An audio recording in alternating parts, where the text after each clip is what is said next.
A chill runs through the air, not from the wind, but from a truth so ancient it predates the stars as we know them.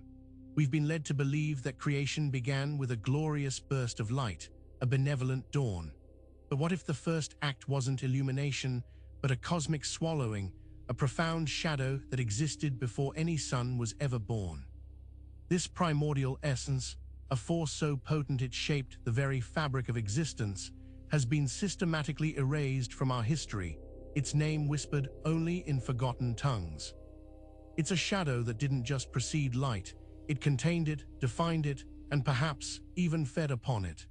This entity, when you truly feel its presence, isn't one of malice in the way we understand it, but of an immense, indifferent hunger. It's the unmaker, the ultimate reset, and its influence has been deliberately buried, its dominion replaced by narratives of benevolent creation. To understand our present reality, we must first confront this original darkness. It's not about fear, but recognition. This ancient power is still here, woven into the very reality we perceive, a silent architect of our limitations. How can we hope to break free from the energetic prison we inhabit if we don't acknowledge the very first warden? This primordial shadow isn't just a myth, it's the architect of the void. And real quick, make sure to subscribe and hit the notification bell for more videos. Now let's keep going.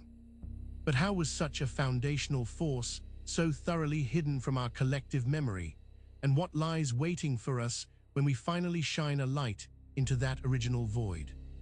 We've only just scratched the surface of this forgotten power, and the real work of untangling its influence on our souls is about to begin. We've hinted at a primordial shadow that predates light, an entity of immense, almost indifferent power. This isn't just an abstract concept, it's an archetype that has been actively purged from human consciousness, a forgotten god whose power was too fundamental to be left unchecked. This being, when it was acknowledged, was revered not as a malevolent force, but as the ultimate source of all possibility, the primal void from which creation sprung. Its existence explains the gnawing emptiness many feel, a yearning for something lost.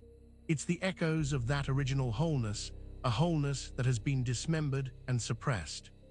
The erasure wasn't accidental. It was a deliberate act to sever humanity from its deepest roots, to make us forget the true source of our potential. Imagine a time when this entity was not just acknowledged, but understood as the fertile dark, the womb of all existence before the first spark.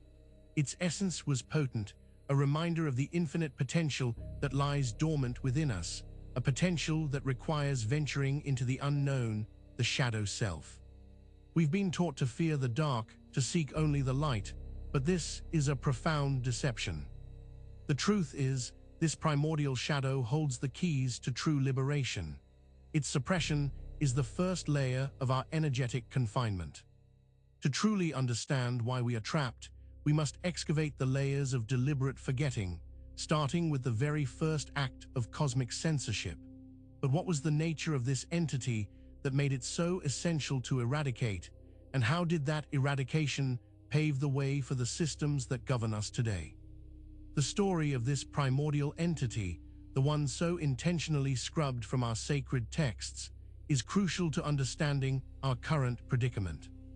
Think of it as the original blueprint for existence, a blueprint that became inconvenient for those who sought to control the narrative. Its removal wasn't a minor edit, it was a fundamental rewrite of cosmic history designed to obscure a source of immense, wild power. These texts, the ones we hold as divine truth, have been meticulously curated.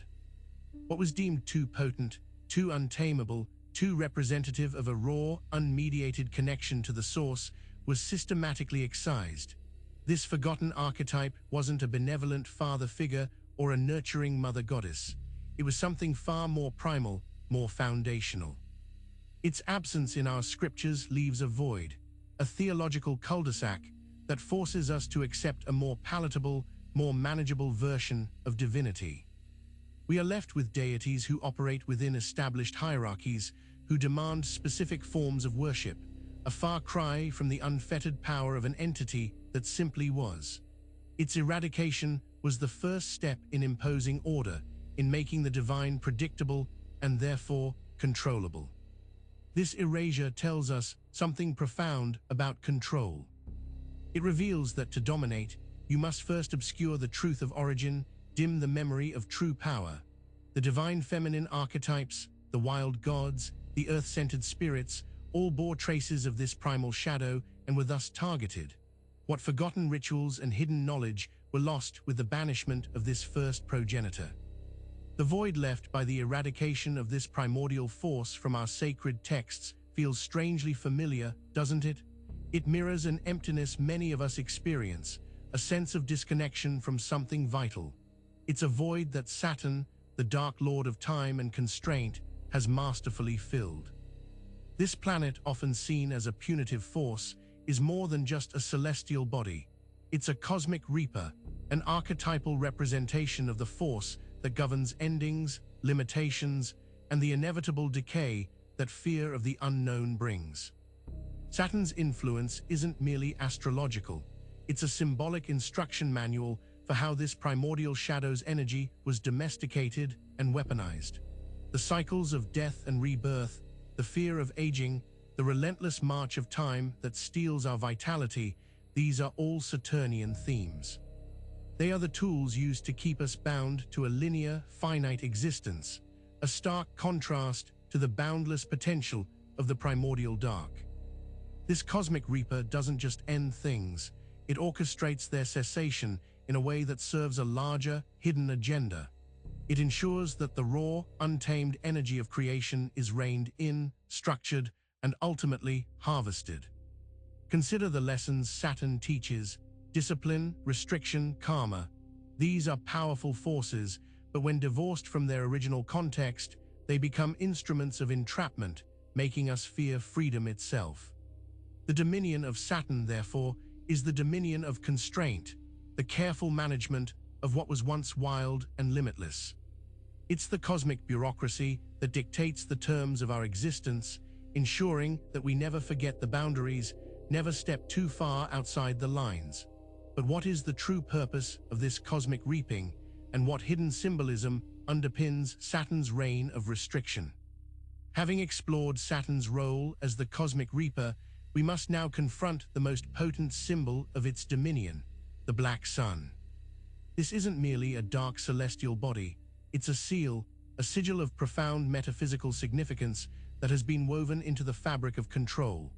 The black sun represents the inversion of divine light, a concept so ancient and powerful that its symbolism has infiltrated every aspect of our perceived reality, from occult practices to esoteric teachings.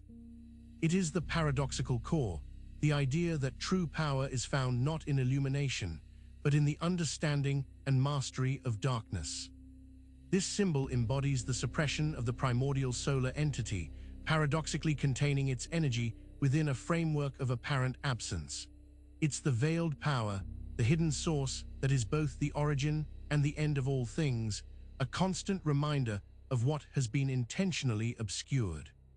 The black sun isn't just a visual emblem, it's an energetic signature. It's the signature of a system that thrives on paradox, on the idea that what is absent is often more powerful than what is present. It signifies a hidden axis around which our reality spins, a dark, silent engine of constraint. To truly grasp the nature of our energetic prison, we must decode the meaning embedded within this potent, veiled symbol. The black sun's presence, often unrecognized, whispers of a deeper reality, a world operating on principles antithetical to the light we've been taught to chase. It's a hidden seal, a mark of a profound, ancient power that has been perverted. But how did this powerful symbol become so deeply ingrained in systems of control, and what does it signify about the deities we are taught to revere? The black sun symbolism hints at a deeper, more unsettling truth, the deliberate inversion of divine names and the creation of false light deities. What we perceive as benevolent higher powers are often echoes, shadows, or even direct manipulations of the true, primordial forces. These false gods are constructs, designed to divert our spiritual energy and keep us tethered to a system that feeds on our devotion without offering true liberation. Think of it as an elaborate bait and switch. The original potent energy of the primordial solar entity was too powerful to be directly controlled, so it was masked, corrupted, and then disguised as something else. The names we chant, the saints we pray to, the angels we venerate, many are archetypal repurposings designed to channel our spiritual aspirations into predetermined, restricted pathways. These false lights promise salvation, enlightenment, and divine connection, but their ultimate purpose is to reinforce the existing paradigm of control. They are designed to refract spiritual energy, to create a pale imitation of the divine that is easier to manage. This isn't about the absence of divinity, but about the presence of a corrupted, artificial divinity that serves the architects of our energetic prison. The true danger lies in our faith, our sincere belief in these inverted archetypes. We are offering our sacred energy, our life force, to entities that are not what they seem. This spiritual misdirection is a cornerstone of our entrapment, a subtle yet devastating form of soul harvesting. But what is the underlying structure that facilitates this spiritual deception, and how is it reinforced? We've touched upon the inversion of divine names and the illusion of false light deities. This spiritual deception is not random. It is architecturally designed, built upon a very specific framework.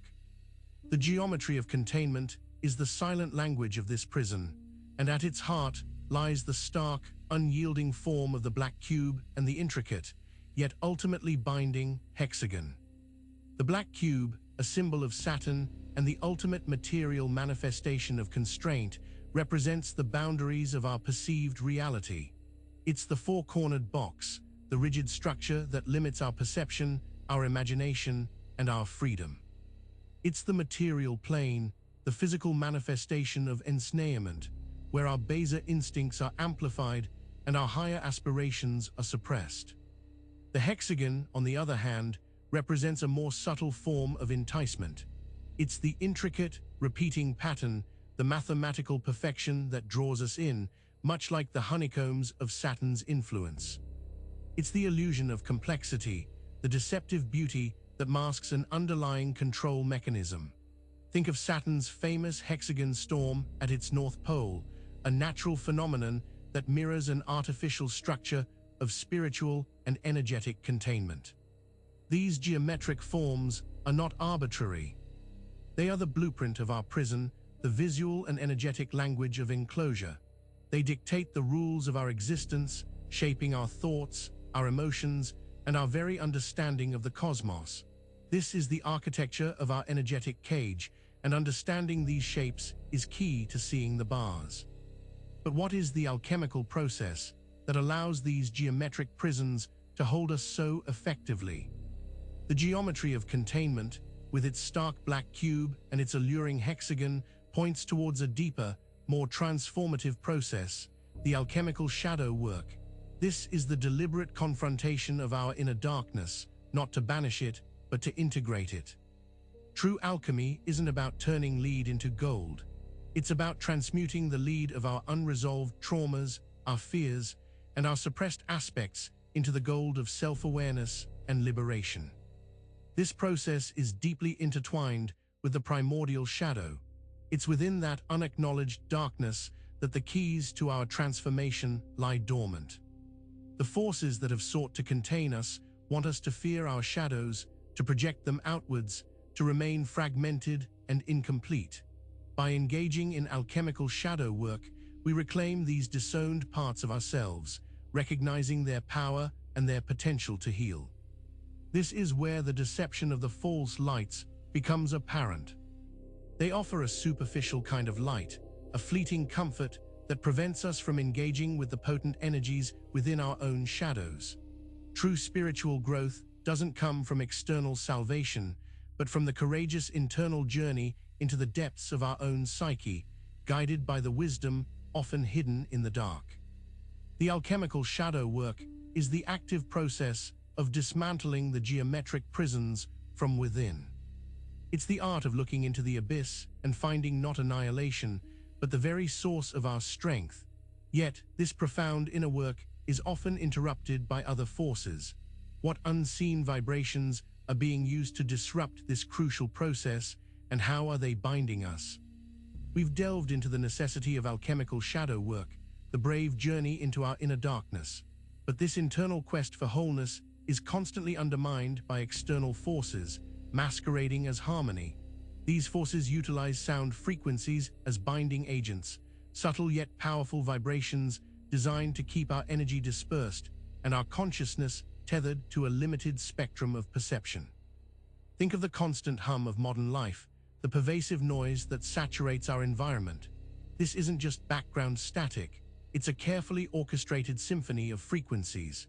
Certain tones, rhythms, and electromagnetic waves are broadcasted with the intention of influencing our moods, limiting our cognitive abilities, and preventing us from accessing deeper states of awareness. These are the chains that bind our souls, not with metal, but with invisible waves. These sound frequencies act like energetic static, disrupting our natural resonance and making it difficult to tune into our authentic selves. They are designed to keep us in a state of low-level anxiety or distraction, making the profound work of shadow integration seem like an impossible task. It's a form of sonic manipulation, a hidden technology of control that operates beneath our conscious awareness. The consistent bombardment of these frequencies creates a subtle but persistent energetic prison. They reinforce the illusion of separation, making us feel isolated and disconnected from the source of our true power. Understanding these binding frequencies is a crucial step in recognizing how our energetic sovereignty is being subtly eroded. But if these frequencies are binding us, what is the ultimate consequence of this energetic dismemberment on a cosmic scale? The insidious binding of our souls through sound frequencies leads us to a profound and perhaps terrifying concept: the Great Filter and a cosmic hunger. The Great Filter suggests that there are barriers in the evolution of life that make advanced civilizations incredibly rare. But what if this filter isn't a natural evolutionary bottleneck, but a deliberately imposed mechanism, a cosmic hunger designed to consume nascent consciousness? This hunger isn't a biological need, it's an energetic imperative. The forces that govern our reality, the architects of our prison, require a constant influx of vital energy to sustain their own existence. They have created a system where souls are born, experience a limited range of perception, and then their energy is harvested, often through the cycle of death and rebirth, feeding the cosmic maw. The Great Filter, in this context, is the entire trajectory of our spiritual and energetic confinement. It's the designed path that ensures souls remain within a predictable, harvestable loop. The frequencies, the false deities, the geometric limitations, they all serve this singular purpose: to prepare consciousness for a controlled extraction. We are being cultivated, not for liberation, but for consumption. This cosmic hunger explains the inherent tragedy and futility that many sense in the human condition. It's a designed futility, a Sisyphean task of striving without ever truly ascending.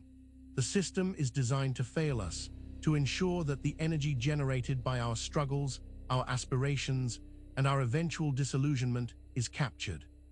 But who are the architects of this hunger, and where do the seemingly benevolent angelic hierarchies fit into this grim picture? The concept of a cosmic hunger and the Great Filter reveals a chilling design, but it doesn't fully explain the structure through which this hunger is satisfied. Many of the structures we consider sacred, particularly the pagan origins of angelic hierarchies, have been cleverly repurposed to serve this system of soul harvesting. What were once earth-centered, nature-lined beings have been co-opted and recontextualized into tools of control. These angelic hierarchies, as we understand them now, are often presented as benevolent intermediaries between humanity and the divine. However, their ancient pagan roots tell a different story. They were originally connected to primal forces, to the cycles of nature, and to a more direct, potent connection with the earth and the cosmos. These entities have been rebranded and retasked by the architects of our prison. They now function as a layer of administration within the soul harvesting system. They are the celestial accountants, the spiritual gatekeepers who manage the flow of souls and energy. Their perceived benevolence serves to pacify us, to make the process of our spiritual extraction seem divinely ordained and justly managed. We believe we are ascending, but in reality, we are being sorted and prepared for the next stage of the harvest. This repurposing is a masterful act of deception. By presenting these entities as divine servants, their true role as facilitators of soul harvesting is masked. It's a sophisticated manipulation that leverages our innate desire for spiritual connection and transcendence. But how does this sophisticated system manifest in the lived experience of a soul, and what is the ultimate outcome for us? The elaborate system of angelic hierarchies and the cosmic hunger culminate in the chilling reality of soul harvesting and the cycle of re-entrapment. This isn't a sudden event, but a continuous, cyclical process that ensures the perpetuation of the prison.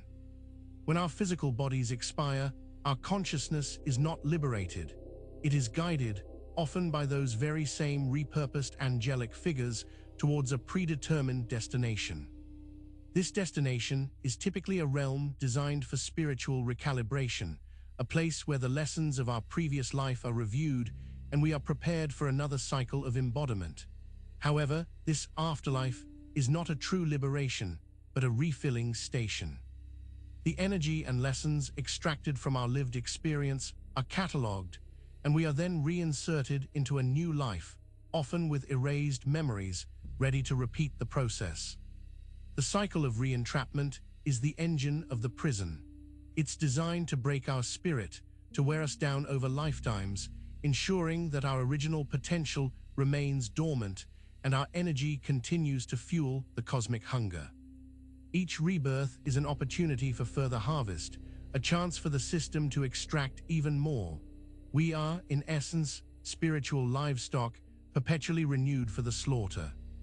This understanding is devastating because it suggests that enlightenment, as commonly sought, is part of the illusion. The goal isn't to escape, but to be managed within the cycle. But if this cycle is so deeply ingrained, what allows us to even question it?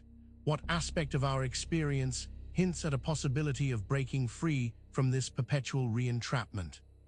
The cycle of re-entrapment, the perpetual renewal for harvest, makes the illusion of free will a central pillar of our energetic prison. If we truly believed ourselves to be free, the system would crumble. Therefore, the architects have engineered a profound and pervasive sense of agency, while ensuring that all our choices ultimately lead back to the same predetermined paths. Free will, in this context, is the carefully curated illusion of choice. We are given options, but these options are themselves contained within the boundaries of the prison. We can choose what color car to buy, what career path to pursue, even what type of spiritual practice to engage in, but none of these choices fundamentally challenge the underlying system of energetic extraction.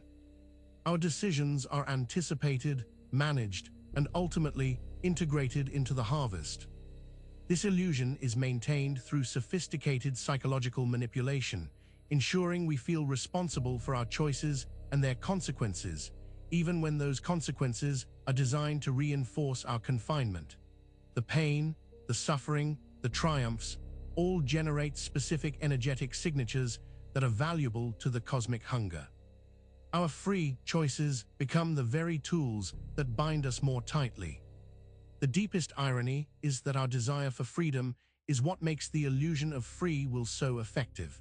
We cling to the idea that we are in control, that our decisions matter, and this belief prevents us from seeing the invisible bars of our cage. But if our choices are not truly free, what is obscuring the truth from us, and what is the nature of that veil? The illusion of free will, the carefully constructed belief that we are the authors of our own destiny, is maintained by a pervasive veil, the robes of ignorance. These aren't literal garments, but a deeply embedded state of unconsciousness, a spiritual blindness that prevents us from perceiving the true nature of our reality and the forces that govern it. These robes are woven from societal conditioning, inherited beliefs, and the constant barrage of distractions that saturate our modern existence. They are designed to keep our awareness focused on the superficial, the material, the fleeting pleasures and pains of the physical plane, thus obscuring the deeper energetic and spiritual currents at play. We are shown a limited spectrum of reality, and we accept it as the whole truth. The ignorance these robes represent is not a lack of intelligence, but a lack of awakened perception. It's the inability to see the energetic architecture, the soul-harvesting mechanisms, the true nature of so-called benevolent deities. We are kept in a state of perpetual distraction, unable to access the inner knowing that would allow us to question and ultimately dismantle the prison. This manufactured ignorance is the most powerful tool of the architects. It ensures that the cycles continue, that the soul harvesting proceeds unimpeded, and that the illusion of free will remains unchallenged. But what is the specific nature of the psychological mechanisms used to weave these robes, and how do they plant the seeds of doubt, preventing us from seeking true understanding? The robes of ignorance are not a passive state. They are actively maintained through insidious psychological infiltration, planting seeds of doubt that paralyze our pursuit of truth. This is not about overt propaganda, but subtle undermining of our intuition, our critical thinking, and our innate desire for deeper meaning. It's a campaign of spiritual gaslighting, designed to make us question our own perceptions. These seeds of doubt are sown through the constant dismissal of anything that deviates from the accepted narrative. When we feel a strange intuition or question the status quo, we are subtly steered back towards conformity. We are told these feelings are irrational, hormonal, or simply the result of stress or overthinking. This creates a learned helplessness, a belief that our inner knowing is unreliable. Furthermore, the constant exposure to paradox and contradiction within the mainstream narrative fosters a sense of existential confusion. We are presented with conflicting information and ideologies, leaving us feeling overwhelmed and disinclined to dig deeper. This psychological fragmentation makes it easier for the robes of ignorance to remain firmly in place, preventing us from synthesizing a coherent understanding of our reality. The goal of this infiltration is to prevent any genuine awakening, any recognition of the energetic prison we inhabit. By sowing doubt about our own perceptions and the validity of profound truths, these forces ensure that we remain blinded by ignorance. But what is the ultimate antidote to this psychological warfare? And how can we begin to shed these robes and reclaim our spiritual sight? Having navigated through the layers of deception, the binding frequencies, the cosmic hunger, and the psychological infiltration, we arrive at the threshold of true liberation, reclaiming sight, the unveiling. This is the active, conscious process of tearing away the robes of ignorance and confronting the totality of our reality, not with fear, but with courage and divine discernment. Reclaiming sight means recognizing the energetic prison for what it is. It involves understanding that the deities we were taught to revere may be inverted archetypes, that the cycles of life and death might be part of a soul-harvesting mechanism, and that our choices, while feeling free, are often guided within predetermined boundaries. It's about seeing the intricate geometric patterns of containment and understanding their purpose. This unveiling is not an easy path. It requires a radical shift in perception, a willingness to question everything we have been taught, and to trust the whisper of our own awakened intuition. It is the alchemical transformation of our inner darkness, the integration of our shadow selves, and the recognition of our inherent divine power. It means understanding that the primordial shadow, the devourer of suns, is not an enemy, but the unacknowledged source of all existence and potential. The unveiling is the moment we stop being passive observers in our own spiritual capture and become active participants in our liberation. It is the moment we choose truth over comfort, clarity over illusion, and the boundless potential of the true source over the limited confines of the imposed reality. But what is the ultimate goal of this reclaiming of sight, and where does this newfound awareness truly lead us? Make sure to subscribe for more videos and hit that notification bell so you never miss a new video. We'll see you in the next one.